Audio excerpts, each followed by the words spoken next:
Hello everybody and welcome back to the channel. We are here somewhere a little bit different today. We are here at SeaWorld Orlando for a special preview of none other than their newest attraction opening up here in a couple weeks, I think, called Expedition Odyssey. So this is going to be a flying theater style attraction similar to Soarin' over at Epcot and Disney's California Adventure, but of course themed to the Arctic. And SeaWorld, I believe, is going to be over there by Icebreaker, kind of. So I do see some school crowds as we come in here. Lots of cheerleading groups and just other school bands. There's a cooking expo thing happening right now, so it is crowded here in Orlando. But only annual pass holders right now are able to ride the attraction for previews. So hopefully it shouldn't be too bad. Okay, we have made it into the park here, 9:45. Technically still about 15 minutes until park open. But a couple of things that I can confirm. So Expedition Odyssey is going to be over here in the Icebreaker area, kind of in that new area they've been working on for a while. It's kind of like a really weird, I don't want to say dead zone of the park, but it definitely feels like it's missing some stuff. So hopefully with Expedition Odyssey opening over there, that'll really help that area out. The other thing is I can confirm it opens on May 9th. So about a week and a half after you guys see this video, Expedition Odyssey will be up and running for all guests. Okay, I may be crazy, but there used to be a train model here, right? With the little cable car. I don't think I'm going crazy. I don't remember water here. I feel like there's a cable car that ran from here up to the top of the mountain, and then a little Coca-Cola themed train set. I hope I'm not going crazy, because I'm 99% sure that that was here last time I was here. Also, anytime that I've rope dropped SeaWorld, I have never came to this side of the park. I'm always on the far side over to the left to rope drop Mako, Manta, something like that. So this is a little bit different over here. As we wait for rope drop here, let's see if we can catch any dolphins down here swimming in the pool. Don't see any from over on this side at least. I don't know, they're kind of hit or miss whether or not they're down in here. I'll come back over. Oh, there's one. Look, there we go. Oh wow, Pretty cool view from over here with how low this thing is. Oh, there's 3 of them in there. Hopefully they're showing up on camera reasonably well. You can barely see the tip top of Manta over there through the trees. And listen, as you guys know, I'm a roller coaster person, but Manta messes me up. I've only done it twice, but I get so sick every time. Just the way that you have to lay down on those trains facing straight down, and then that helix up at the top. Can't do it. So in case you're curious of exactly where we are going, so down here is going to be the entrance where you come in, and we're rope dropping over on this side here. And then this building right here is going to be where Expedition Odyssey is. So this is where we're heading to for the new flying theater. I say over here, we're actually coming in right around here. So we're going to come up this way, across this bridge. This is Icebreaker. That coaster's been there for a little bit. And then Expedition Odyssey's right here. Pipeline's going to be down here, Pipeline Surf. And of course our newest coaster, Penguin Trek. Another one of my kind of personal favorites, just a family coaster, but still pretty nice. So one thing that I'm not too happy about SeaWorld and Busch Gardens, both of course owned by the same company, so similar rules, but they are both cashless parks, which is a plus. I like that. I don't mind cashless parks. I think it's a good thing. However, you're forced to pay with card, of course, or Apple Pay, Tap to Pay, some sort of payment on your phone or on a card. They also add a 5% surcharge to anybody who pays with a card or Tap to Pay, which means everybody gets that 5% surcharge no matter what. It's impossible to avoid it.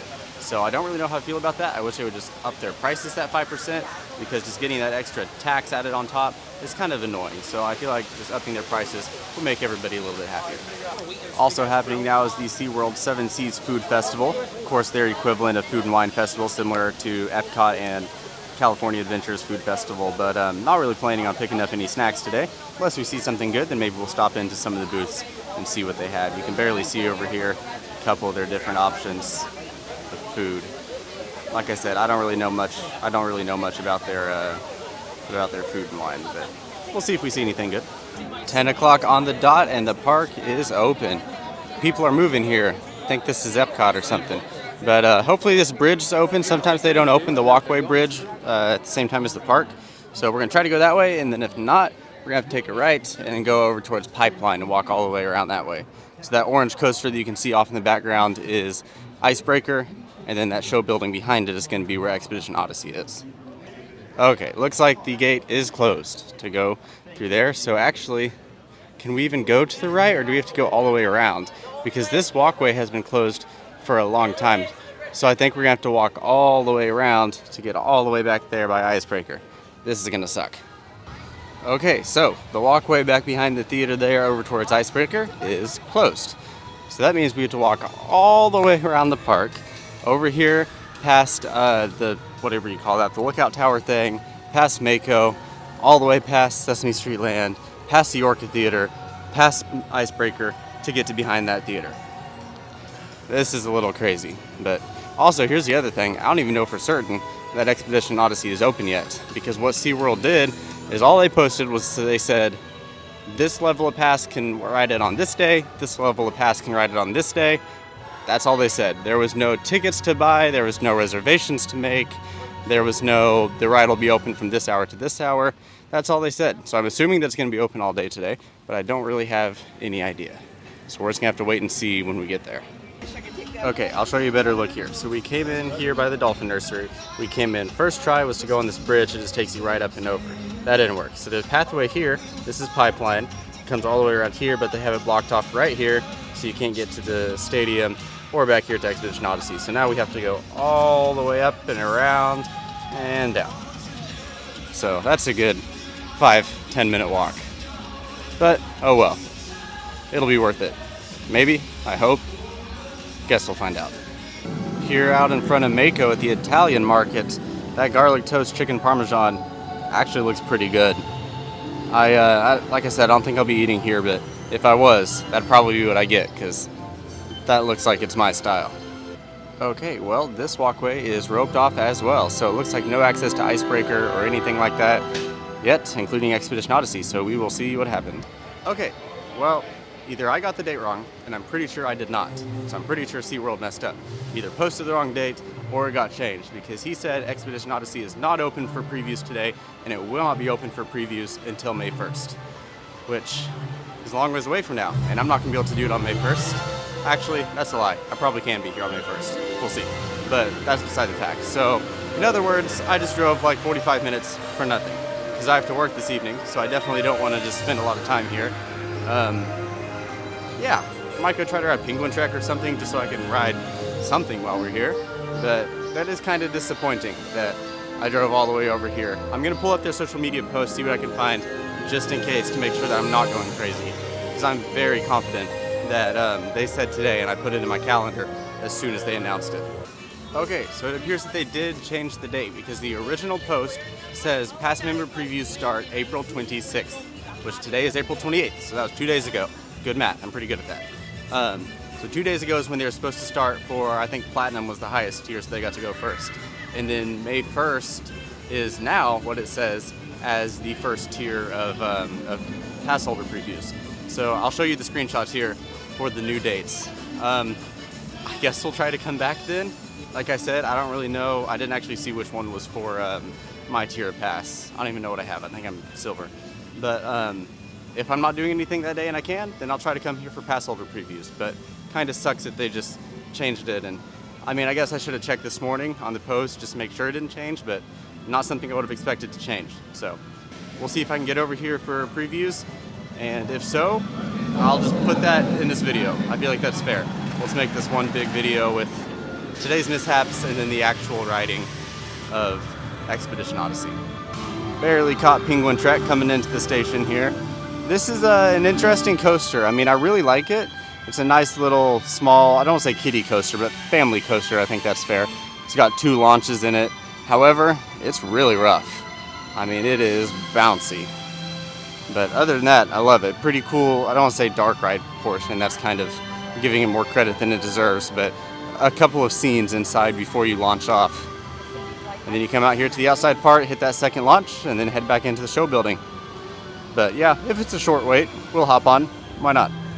I take that back. We will not hop on. Because another one of SeaWorld's policies that I'm not fond of is the bag policy. No carry-on items on any of the coasters. They don't have anywhere to store them. Well, they have a place for like cell phones and glasses and stuff to store them on the ride. Or well, off the side of the loading dock, but you can't bring any bags, purses, backpacks, anything like that into the queue with you. So they have lockers outside. However, you have to pay for the lockers. which usually I think it's like $25 for all day lockers, and you can like move the locker from ride to ride, and it's just $25 for all day. So honestly, not too bad, but I'm not paying $25 for one ride. So we drove 45 minutes for nothing. But I have some stuff I need to do at home anyway. If you're interested in the Marvel side of things, Thunderbolt's getting ready to come out. I've actually already seen it as of this video, but D23 previews and opening night are happening soon, and I'm working on finishing up a John Walker US Agent cosplay for that. So gotta do some work on the shield, finish that thing up, but head over to my Facebook, Instagram, all that. That'll have details on that for the cosplay. Well, as we walk under Mako's track here, I think that's gonna be it for today. Like I said, hopefully we'll be able to come for previews whenever they actually happen, and if so, that will just be in this video. So if this clip is in the middle of the video, then you know there's more to watch. If this video never exists for you, then you won't have any idea I'm saying this. So that means I didn't get to go, but you'll never know because you're not seeing this. Anyways, yeah, like I said, unfortunately that does mean that is 2 weeks in a row with no video, which kind of sucks because this video is supposed to come out tomorrow on the 29th, but that's not gonna be able to happen. Obviously, previews aren't until May 1st, but we'll see what we can do. Anyways, thank you guys. So I'm on my way out here. Sorry, I already put my mic up, but in case you're curious, this cup of Coke, because it's a Starbucks location in there, and they don't have the normal Starbucks drinks. Like, they don't have my drink, they just have coffee. But SeaWorld also sells like fountain drinks in there. $6.70. $6.70 for this cup of Coke. Then they had the audacity to ask me for a $2 tip on top of that for pouring a fountain drink. And then she handed it to me and goes, okay, go over to that side of the building to pay, but the lady's not there, so you're gonna have to wait a little bit. So I had to stand there at the doorway for about 3 minutes, waiting for this lady to show up so I could pay for my $7 Coke for her to ask me for a tip. SeaWorld, you're killing me here. I love your coasters. The parks are quite beautiful, to be honest. But man, and I'll tell you what, your annual pass is honestly quite the steal. You do some great ticket deals. But in terms of the food and drink pricing and stuff like that, it's getting a little crazy. Okay, well, for real now, with this beautiful shot here of my $7 Coke, that's gonna be it. Until next time, when we can hopefully come here for previews. Well everyone, today is now Tuesday, May 6th, and we're back at it again here at SeaWorld Orlando. I got Starbucks ahead of time this time. Still not good luck with this for whatever reason. You know, like at Starbucks, they hold the little thing out the window, the card reader, and they ask you for a tip, and the $5 tip button is just right there, and it's the biggest button, of course. So guess who accidentally tipped $5 on a $6 drink? But whatever, they probably deserve it, so we'll give it to them. I was happy to just let them take it, but not really what I was going for. Anyways, so we are here at SeaWorld for attempt number 2 at riding Expedition Odyssey. I go to work in about 4 hours, I think. I have to clock in for an 8-hour shift until like midnight, and then I leave at 4 a.m. for the airport to go home. So it's gonna be a long day. Let's just hope that we can get on the ride this time and make it in without any issues. Look at this, we got one of the new Model Ys here, the launch model. You got the badge on the back. Oh, this is such a beautiful car. This color, the light bar in the front. Nana, this is what you need. I know I've been telling you about it. We've been talking about demo drives. I'm telling you, as soon as you get in one, you're gonna fall in love. Also, funny story, that family that's walking up there, he got out of the car and the dad said to the son, as long as you come in here with low expectations, you're gonna have a good time. Just keep your expectations low. That's hilarious. Is it correct? Yeah, probably, but still kind of funny. First thing as we come in here, we are greeted with the Expedition Odyssey preview A-frame, just with some details. Of course, still in technical rehearsal, but as long as it's running today, we will be doing much better than last time. So, once again, we have to go all the way to the back of the park. However, that bridge should be open this time, so we can head straight back that way towards Pipeline and then hang a left. Okay, we've made it over here to this side of the park. Passing underneath Icebreaker, of course that orange track in front of us is the tail end of Icebreaker, and I can see the marquee for Expedition Odyssey. So funny story, there's no sign on the Expedition Odyssey marquee anymore, because one of the letters fell off and hit a lady in the head. Let's watch Icebreaker come back up on its spike here. It'll be here in just a second. But yeah, so you can see straight ahead there, that's the marquee. And you used to have these big white letters that said Expedition Odyssey. However, the O fell off and smacked a lady on the head. So they elected to take the entire thing down, which is a good call in my opinion. Lovely little piece of icebreaker there anyways. Yeah, definitely a good call to just remove the whole sign while they got it fixed, because you can't have pieces falling off and hitting guests in the head. That's a bit of a problem, and honestly a lawsuit waiting to happen. But so the entrance to Icebreaker is right here where these little glaciers are. This is the Icebreaker coaster. You got one of the quick service restaurants here, Glacier Bar back here, and then straight ahead is Expedition Odyssey. Up here, this is one of the entrances to the Orca Theater where they do the Orca shows and stuff like that.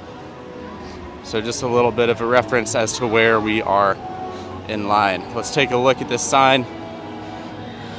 I know that I probably talked about this in the last video, well, not the last video, but the last clip of this video where I was here like a week ago. But this is essentially SeaWorld's Soarin', a flying theater, very similar ride tech to that of Soarin', but SeaWorld style, of course, to do with the Arctic and exploring out there in the ocean. Also, another side entrance to Sesame Street land here. This is like the backside of Sesame Street. Never been back there, actually. I've been to SeaWorld a handful of times, never been to Sesame Street land. But anyways, let's try to get into Expedition Odyssey. Okay, so similar to other SeaWorld rides, you do have to use these lockers here. So we did have to pay $4 for a locker. Not a big deal, not too expensive. But I'm gonna have to put you guys up. I think I can take my phone, I just can't take the whole camera rig. So I might record a little bit for you if I can. But for now, you guys are going in the locker. So have fun and I'll see you on the other side. Well, the good news is it is empty in here, but here's our first look at the queue for Expedition Odyssey. It's a big room with some pretty pictures. I mean, I do like the backlit pictures. That's a nice touch, and honestly, compared to SeaWorld's other queues, it fits in. And the pictures are a nice touch, like I said, and they got lights, and that's about it. But hey, it's SeaWorld. What can you expect? But it definitely could be worse. Wow, I feel like the dad in the parking lot there. Just set those expectations low, then maybe you'll enjoy your day. It is nice though. I'm overreacting a bit. It's a solid queue. It's air conditioned. I will say once this queue is full, it's going to be really, really loud in here. There's not a lot to dampen the sound in here on the walls, so this is going to be a giant echo chamber. Here we go. Got a pre-show room similar to Soarin' here. No free show, it appears, unless it's just not running today. And then we come into our theater. And here's our first look at the actual tech here. It's Soarin' gliders. That's pretty much it. Only one row, it appears, at least in this room. Just one row of 15 chairs. 15 chairs we got here. Other than that, it's pretty much Soarin'. Similar to Penguin Trek here, it looks like we're going to exit into an exhibit here. I'm not sure what's down there. Very cool room though. I like it. Let's get down here and see if there's anything in the water yet. Looks like nothing down here in the water at the moment, but I will figure out what's normally down in here and let you guys know. This is a really cool room though. Okay, beluga whales are what is in that pool. They do have a bigger pool outside, I guess, that they can go in and out of. That's why they're not there at the moment. But maybe it's just me that I feel like a beluga whale is big enough to fill that whole thing. But I know nothing about these animals, so. Apparently all this has been here, is what I've been told. It was refurbished for Expedition Odyssey, just so it had a nice fresh coat of paint and everything on it before Expedition Odyssey opens. But this stuff has all been here. We might try to go one more time. Unfortunately, they wouldn't let me film on the ride there. Not surprised, kind of expected. But we will talk about the ride here in a little bit once we get my microphone back. Look at this, we got a nice little LG TV just chilling on the stand in here, screwed into the frame. Gotta love that SeaWorld theming. Oh look, there's one. See if you can catch it. You see it there? Oh, you're not focused. Hold on, let's see if he comes back. They're much smaller than I thought. There he is. Awesome. I guess I thought that they were bigger than that. Well, it looks like I chose the right time for Expedition Odyssey here. I walked straight on with no wait at all. There was literally nobody in there in front of me. My theater had 2 guests in it and 2 team members in it. So yeah, I chose the right time because now there is a full line out here just to get in past that security checkpoint. So yeah, I think we're only going to ride once today. As we walk back, I'll talk a little bit about the ride and about my thoughts on it. I got to talk to some of the workers. I don't really know what SeaWorld calls them. I don't know if they're team members or what they are. But anyway, I got to talk to some of the SeaWorld workers about the ride just a little bit, answer a couple of quick questions I had. So let's talk about the ride itself, how it works. Like I said, unfortunately I couldn't film on it, but that was kind of expected. So I'll give you guys a quick rundown and then let you know my thoughts and how it compares to rides like Soarin'. Okay, so to start, there are 3 theaters on Expedition Odyssey. Ironically, the same number that Soarin' has. Soarin' also has 3 theaters. However, Soarin' theaters can hold, let me think about this, 30, 60, I think they can hold over 100 per theater. So about 300 riders total in Soarin' at a given time. Expedition Odyssey theaters can hold 30 people in each, so they can do up to 90 at once. So how these theaters work, you saw there's a row of 15, then there's an upstairs level with another row of 15. But those are actually on a turntable. So Soarin', you start at the bottom, and then when the ride starts, you get lifted up in front of the screen. Here it's on a turntable, so one side is loading, while another side is actually already on the ride. They're completely separate, but just on a giant turntable. So once your side is finished loading, and the other side is done with the ride, your theater rotates, and then you are in front of the screen, and the people who are just on the ride are now in the loading bay, which is kind of just a weird gray-walled room. Like, it's empty. It's not like Soarin'. Like, it's hard to compare to that. Completely different loading situation there. Other than that, it's also like kind of sounds like it's gonna fall apart. Like, as it's turning and as your seatbelt's clicking and the visor thing comes down like it does on Soarin', it just sounds really clunky and not like it's all there. So I don't know if that's something that'll get fixed over time. That was really weird. The music just cut out here. Now it's dead quiet. I don't know if that's going to get fixed over time, but at least on that ride, it did sound not very pleasant. A couple of other things about it. So one of my biggest complaints, this is actually my biggest issue with the ride, is the screen quality is simply not good. It's too pixelated and the frame rate is very, very low. And so it kind of creates a stuttering feeling. Like, you know, if you've watched a video where the frame rate's not right, or if you play games and you know how important frame rate is. And on a ride like that, where it's a simulator, that really messes with your your senses. And if you get motion sick, this is really going to get to you, even if Soarin' doesn't. Soarin' doesn't make me motion sick at all. But when that frame rate is not matching up with your eyes and you can see the jitteriness of the screen, that really messes with you. So expect to maybe get a little bit motion sick on this, even if you don't on Soarin'. Also, there's no smells on Expedition Odyssey, which is fine. I wasn't really expecting it. There is water, so prepare to get waterboarded. Because when the water sprays, it's not like a nice little mist like you get on Flight of Passage or anything. It's just like, boom, water in your face. And there's a big fan in the visor part that comes down, just like Soarin'. And it's just water that goes from behind that fan, and then the fan sprays that water in your face. But I think there was 3 different sections where the water hits you. And that first one, yeah, it just comes out of nowhere. Positives. There's a really cool scene where you go underwater and you drop underwater for the first time, and then you get to go around with the whales and stuff. Orcas, I think they were actually. Good thing that I couldn't film this, because then you guys would be yelling at me for not knowing my animals. Yeah, so there's really cool scenes in there, but the frame rate being so low and the quality of the screen not being high enough, it really kind of takes you out of the ride. It hurts that immersion a lot in ways that Soarin' certainly excels at.